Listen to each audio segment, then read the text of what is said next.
দেখছেন কলকাতা টিভি, আপনাদের সঙ্গে রয়েছি ভাস্বতী। শুরু করছি সংবাদ সারাদিন। কালনা একটি বাড়িতে অগ্নিকাণ্ডের ঘটনা। 14 নম্বর ওয়ার্ডে বালির বাজারের কাছে বাড়িতে অগ্নিকাণ্ডের ঘটনা ঘটেছে। ঘটনাস্থলে দমকলের 3টি ইঞ্জিন, দুজনকে উদ্ধার করা হয়েছে। অনুমান করা হচ্ছে যে শর্ট সার্কিট থেকেই এই অগ্নিকাণ্ডের ঘটনা।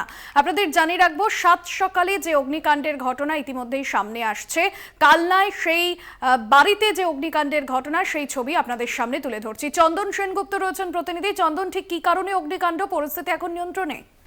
একদমই ভাস্বতী, দেখো আজকে যেটা সকালবেলায় 7 সকালে যে ঘটনাটা ঘটলো কালনার 14 নম্বর ওয়ার্ডে ছোট দেউরি পাড়া, এই পাড়াতে একটি বাড়ি থেকে হঠাৎ করে দেখা যাচ্ছে লেলিহান আগুনের শিখা এবং তার সঙ্গে ধোঁয়া বেরোচ্ছে।